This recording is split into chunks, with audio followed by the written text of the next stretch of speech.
салом тамошобинони гиромӣ. мо имрӯз дар шаҳри хуҷанд қарор дорем ва меравем ба меҳмонии ҳунарпешаи шинохтаи театр ва кинои тоҷик Гурдофариди тоҷик Сайрам Исоева. бо мо бошед. рафтем. Сайрам Исоева. дар шаҳри Душанбе таваллуд шудам 24 ноябри соли 1942.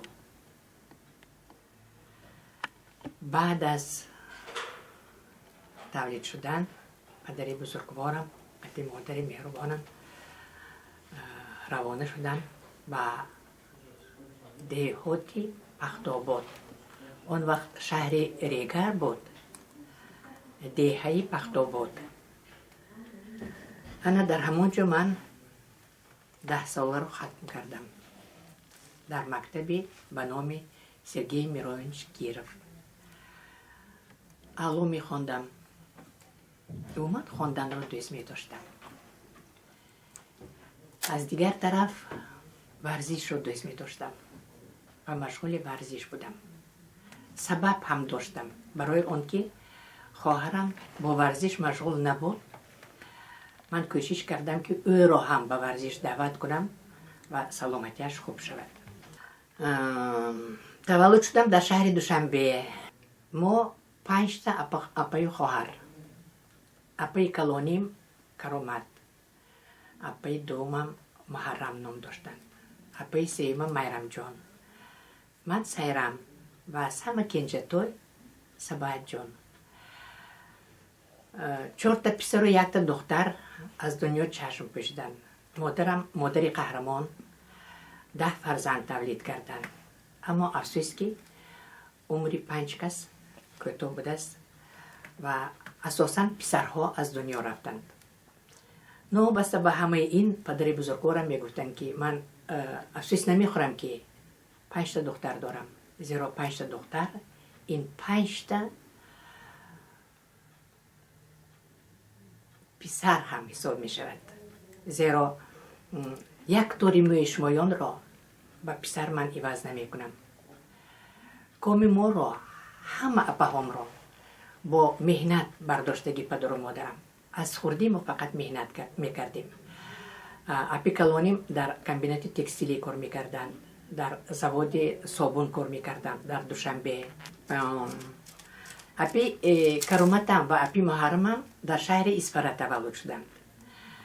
апи Майрамам дар сари Хосор, ман дар шаҳри Душанбе, Сабоҷон дар шаҳри Файзобод.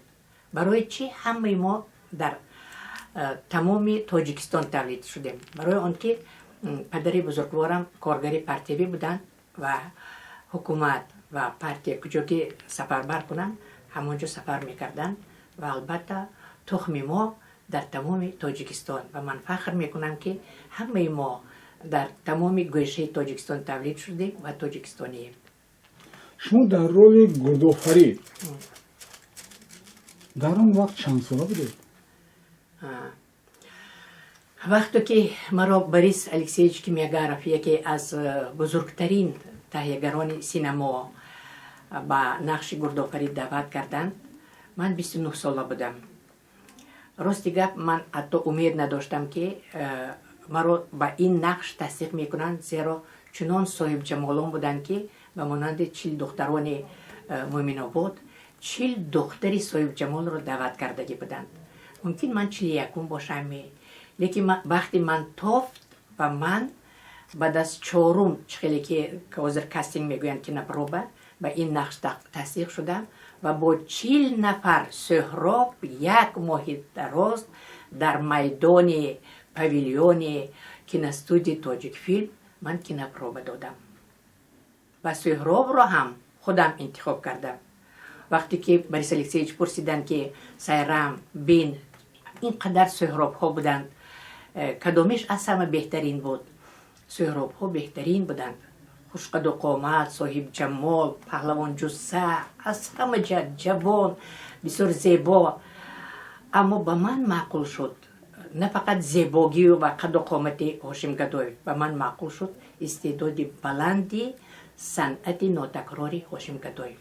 و من گفتم که خوشیم گدو اکنون شما به سن سالی من ندارم بنابراین این کسلی حالش مبین می شود نگیم ما 67 ایم چه بولی باز بعد از 3 سال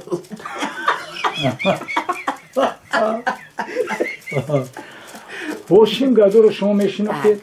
هوشیم گدو رو من نمیشناختم نه اکو چکل شناسایی هم تو شناسایی وقتی که بعد از ختم گیتیس مسکو گروه صنعتکاران را 20 کس رو به این تئاتر فرستادند من نه داخل شدم در تاشکند و آمدم به اینجا نزد اپم انا در همونجا من هوشیم گدو رو دیدم دیگر هوشیم گدو رو من ندیدم خیلی در نقش ها یک میدیدم وقتی که در اخبار نشون میدونن که من تئاتر لاوتی حاضر من این نمایشنامه رو به صحنه گذاشتن من این هوشیم گدو نقش بازی میکند میرم ایستوی و تمر عبدالشکور و محمود جان واحد و اتم محمد جان دیگران من بازم تماشا میکردم ای وقتی که ما با میدان برآمدیم و کینپروبه سر شد مرا آگاه کردن که بسیار احتیاط شو هست هوشیم گدو من اهمیت ندادم به این چیز خیلی برای اینکه خوشقد و قامت اکتوری نامی علاقه پسندیده خلق من یک چونچقچه و جوان در جاده صنعت نو قدم های اولین ماندم بعد راستی گپ بعد از گپم که به من هوشیم گدو معقول شد دولت خدا نظر گفت که سیرم وای پیر است وای سهراب باید جوان باید باشد این یک دیگر این که وای خراکترش بینیات وزنین است بعد من گفتم که من به پیریش نگاه نکردم من به صنعتی بلندش نگاه کردم این یک خراکترش وزنین باشد این برای وای من گردآفرید با سهراب نقش بازی میکنم وای خراکتر شخصی وای از کجا شما میدونید که خراکتر من حالا چخیل گفته من چنین جواب دادم راستی گپ انتخاب کردن هوشیم گدوی و سرم به آسمان رسید زیرا من خطا نکردم نابسته به آن که در میدان دشواری ها بودند عموما دشواری هست در میدان و ما هنرمندان برای همین هنرمند که دشواری رو پس سر کنیم در میدان جنگ در میدان محبت در میدان ورزش در میدان اجرا کردن نقش دشواری ها می شود برای همون من هنرمند که باید این دشواری رو قفا پرتایم من سیرم ایسای و نه من گردآفرید وای سهراب نه وای هوشیم گدو نه وای سهراب است بنابراین جنگوی تن به تن ما هم در حقیقت بسیار سخت بود با هوشیم گدو بینید یک میدانی انیق و تازه شما کامرای موندید من نشستم آرام نشسته با شما صحبت کرده ایستادم لیکن ما در بالای اسب یک خطی معین کشیدگی با شست با اسب ما باید بیاییم و ایستیم اسب رو داریم خود رو داریم به نقش درویم دیالوگ رو سر کنیم محبت باید باشد باید صحبتی صمیمی باشد یعنی که همه چیز باید باوری بخش باشد نابسته به آن که در اونجا کامera در اینجا اسب جو میستاده است در اینجا سپری من غلطیده ایستاده است در اونجا هوشیم اسب خود رو داشته نمیتواند من باید در این لحظه به طرف هوشیم گردم برای اینکه کامera ها الکی کار کرده مشق کردگی و وقتی که ما یک بار دو بار سه بار این مشق میگردونیم اسب ها به وجد میآیند الکی اسب رو داشته نمیتواند خود ما هم به وجد میآییم برای اینکه نشده ایستاده است صحنه نشده ایستاده است مناسبت نیست محبت نیست سخنها گم می شود برای اینکه ما از پای اداره کردن اسب می شویم بنابراین من این خیلی دشواری ها هست بود لحظه ای که شما عموما میخواستید که از کاری اکتوری از کاری عموما تئاتر روید نه زینهار نه بی نهایت لحظه وزنین بود خواستن که من روم تمامی کار رو کردن تا حتی دخالت کردن به آیله که ما حتی از آیله جدا شویم از بس که شوهرم سررژیسور بودند که اون کس اینجا مونن امان روم تئاتر لاودی. لیکن ما بینیهت نقص هم دیگر رو سنجیده بودیم. ما 4 سال محبت پاک در ما بود.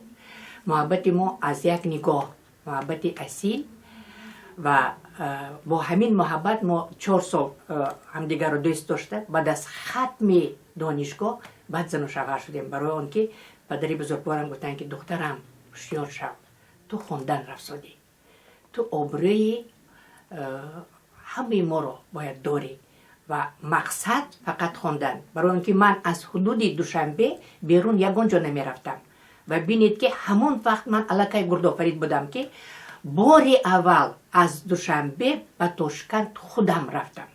نمیدونم و دانشگاه در کجا، عموما شهر تاشکند نمیدونم، هیچی نمیدونم. لیکن بینید که جرأت، یعنی که اینقدر من جسور بودم، اینقدر ناترس بودم، لیکن مقصدناک سفر کردم. درون حوله با یک خبر ناخوش باید درایم و از بس که من علاقه همون حالت به در اومدگی به دست در اومدن من گپ زدن نتوانستم. یک بار در اومدم یعنی که حسیات پخش کرد، اشکم ریخت. بعد دویم بار دویده در اومدم. بعد رئیسور گفت که سیرم و تو بیو نزد پدرت مرده ایستاده است و بیو. من علاقه در اومده پدرم رو دیده به همون حالت من علاقه گپ زدن نمیتوانستم. بعد آخر اومد گفت که به تو چی شد؟ پس در رقص کن، دو بعد درو. فهمیدی؟ تو که از اونجا علاقه خبر شنیدی، نشنیدی تو خبره، تو در اومدی پدر دیدی، همین حالت کردی. همین لحظه های بینیاد وزنین اولین قدم های من و بود لحظه هایی که من اینقدر به نقش می در اومدم که همون دردی من، همون خوشبختی من، همون فوجه من خودم رو اداره کرده نمیتونستم.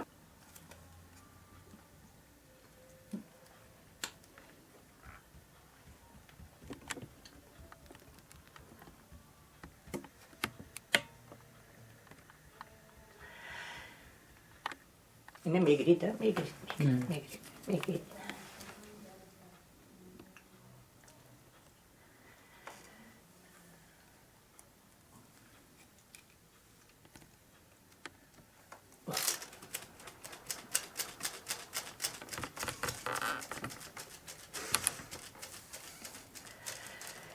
این نمایشنامه های برزو عبدالرزاق بود.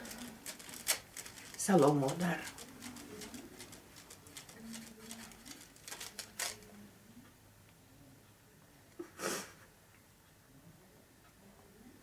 تو من گرزه موضوع مادر خودشون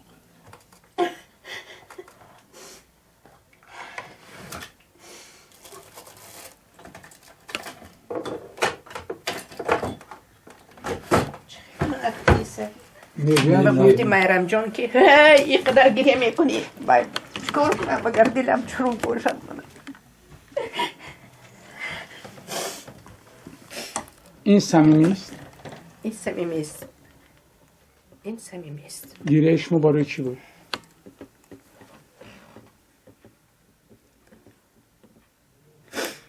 هر یک گریه من سبب دارد، درد دارد. خوشبختیم اینا نمیخه. درباره مادر گپ زدم. من که مادرم بسیار دلم نازک، همین کلمه مادر الکی در چشمم عشق پیدا می شود. شکرانه میکنم که من مادرم صاحب 2 فرزند، اما افسوس که دخترم به 50 نرسیده از دنیا چشم پوشید. پسری پهلوان دارم، بهادر جان که کلین میگویم. من کلمه کلین ناز نمیبینم. دخترم پروینه جان بهترین، مهربان، غمخوار. 5 تا نبیره دارم، 2 تا دختر، 3 تا پسر و شکرانه میکنم که من 60 سال اینجانب در تئاتر کار میکنم. در همین صحنه مقدس خانه اساسی من همین جاست. و چی میخوام گفتن؟ بسیار نقشه بازی کردم، نقشه گوناگون و شدم خوشبختم از این نقشه. برای اون که من خودم رو به صنعت، به تئاتر تصور کردن نمیتوانم. نقش بازی کردن این برای من کم بود. من سناریو می نوشتم، من با کودکان کار میکردم. سال 75 من الکی در همین تئاتر استودیوی کودکان پیدا کردم، کودکان رو تربیت کردم و امروز شاگردان من الکی من یکی از مثال ها عبید نظرов جانشین وزیر فرهنگ است. دیگر این که بیرون از این دیرکتوری تئاتر اولجا نظرچ مرا مجبور کرد که من نمایشنامه مونم. برای چی؟ برای اون که گفتن که شوهرتون اسلام جان سلامов عذاب کشیده ایستادند، یاردم کنید، شما این کار رو کرده میتوانید. همین سبب شد که من دست زدم به تهیه نمایشنامه ها. نمایشنامه های بهترین من اگر اون وقت تلویزیون میشد البته به نوار میگرفتن، فستیوال میشد، ممکنه یک جایزه های بلند میگرفت. یکی از نام برآورده ایسیونی اریسون، امتحان بعد از امتحان، ماوگلی، انمون سالی کودکان باری اول انمین نمایشنامه رو موندم که از سیوز ما علاقه افتخارنامه سیوز رو گرفتیم برای این نمایشنامه. برای این هم آروم نشدم.